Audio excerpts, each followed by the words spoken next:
Hello everybody, I am on the top of Clee Hill, and behind me you can just see where it's snowy also is Brown Clee Hill. This actually is called Titterstone Clee Hill. You can have a little look around here. It's about 500 meters above sea level, so you can see it's very snowy up here. And you can see just lower down, there's no snow at all. There was some snow on the, what I call the golf ball, the radar. It's a aircraft radar. It's got about 100-mile radius. I've got a pilot friend who's told me that. So if you see behind me, just here, this is Brown Clee Hill. And there was a man, a 70-year-old man who was murdered there on August the 13th last year by a 21-year-old. And it was just in my consciousness coming up here. I'm not sure if I've been right to the top and had a look out to it like I've done today, since knowing that he was murdered. I didn't know he was murdered, it's only just reached the national news. He was all by himself like me, and a young man who was, he had autism, I believe, and was fixated on fulfilling a lifelong ambition of murdering someone, and he'd spent 4 days sleeping rough in the countryside with knives and murdered him. Stabbed him something like 25 times. One of the times perforated his skull. And so I think it's good to meditate, to tap using EFT.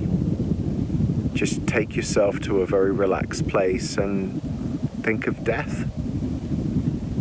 Think of your own death.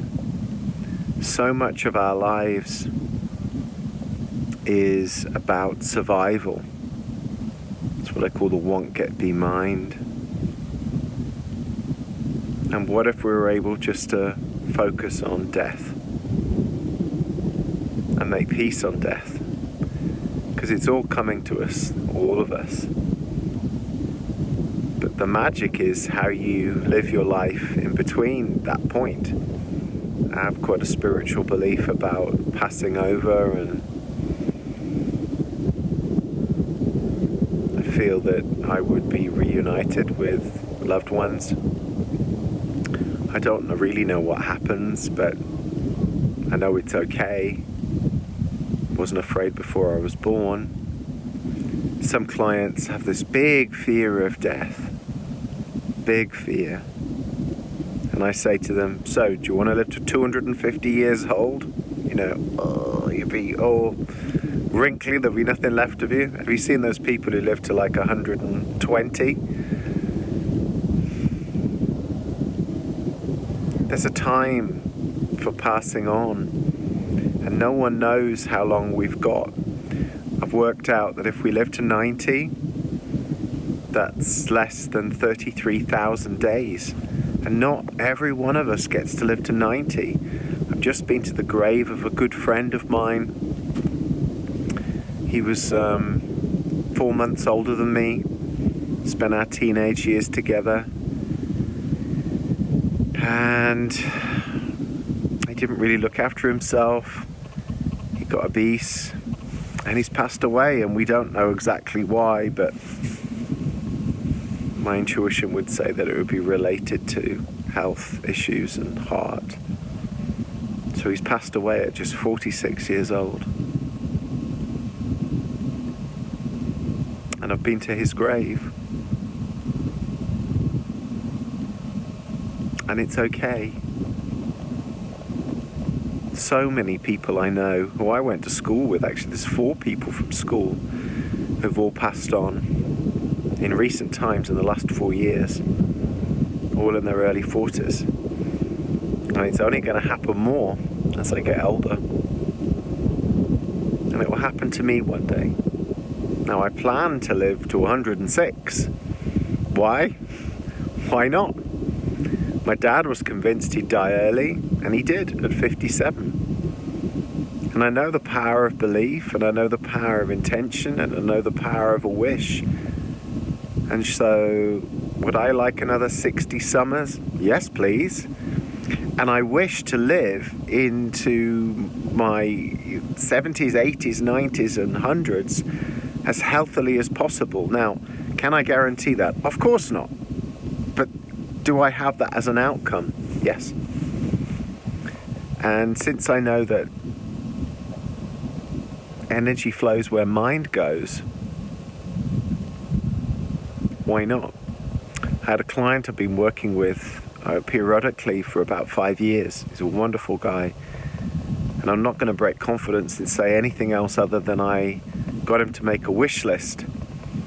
And that was things that he would wish to do in this lifetime. And he couldn't fit many things on. And one thing I said to him was, how old do you wish to live to? And he went, 75, 70.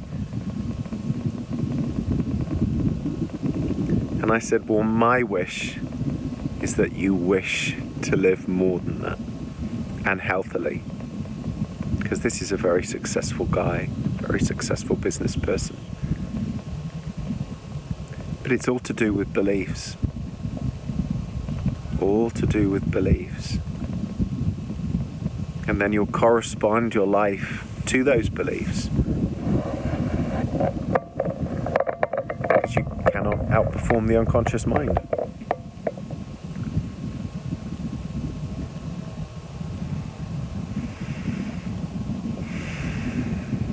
So even though I give energy to that I'll live to 106 years old, equally when I was walking up here, my little ego, phobic type 6 mind on the Enneagram, worst case scenario, which does much less worst case scenario than ever in its entire life. So much more faith. And faith is different to belief in as much as faith is a surrender to the isness of life, and that whatever happens is meant to happen. Whatever happens is meant to happen. So you can let go and let life.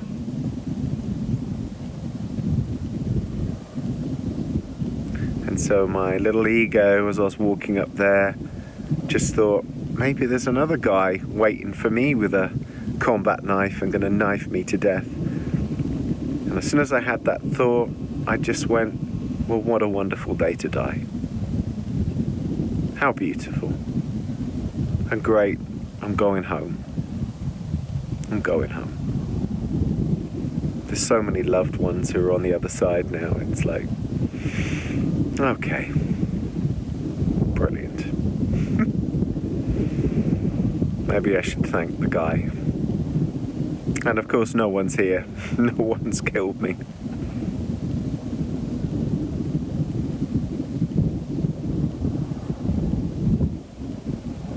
Our mind can run so many different horror shows and awful things. But then it's capable of dreaming amazing dreams.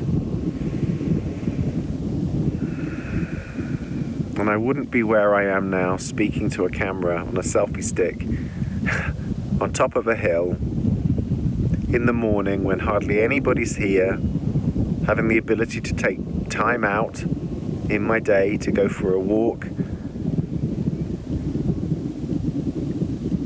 Because I've designed this life. I'm working in America tonight, online, with clients. I've designed this life. The life that I lead now has not come by chance whatsoever. It's all been one step after the next, after the next, after the next. My healing occurred like that. And after I healed, then I was interested in helping others. And that's where I am now.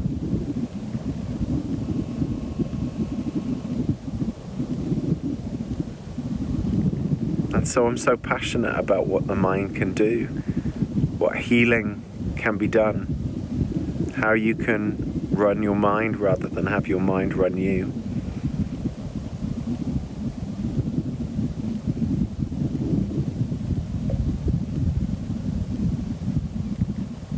One client that I work with, his business was worth 5 million before COVID hit.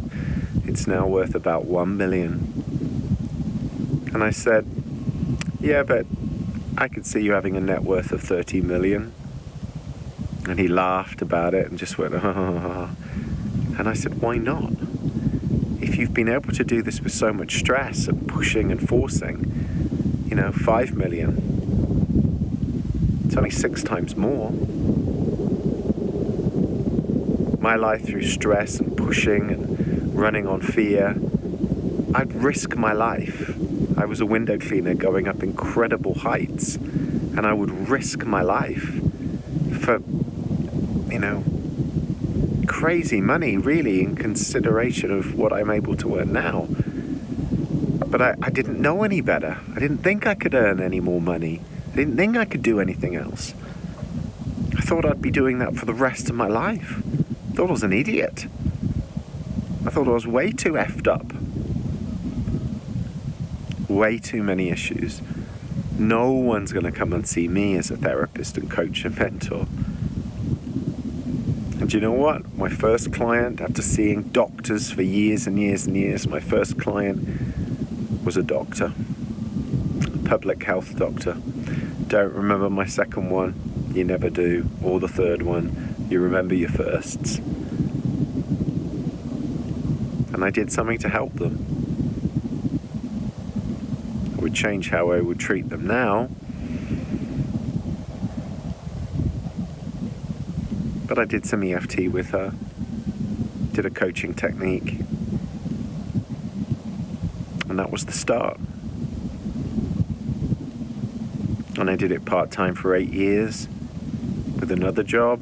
Carried on cleaning windows, and I've been doing this now full-time since beginning of 2015. This is who I am. This is part of my identity. It's not completely who I am, but I've created this life. I've created this outcome.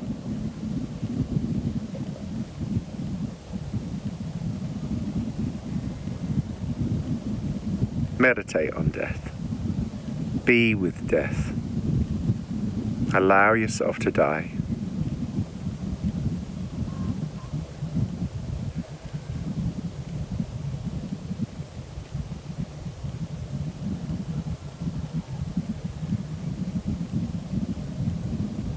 Death is only the opposite of birth. There's no opposite to life.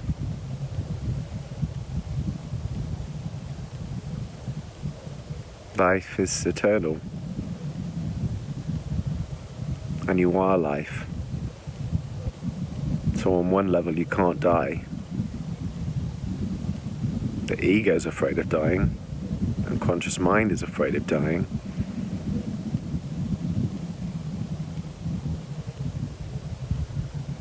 So if you can connect to that and have a greater perspective,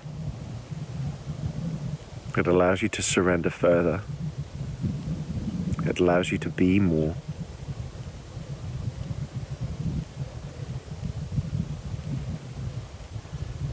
And you can be more.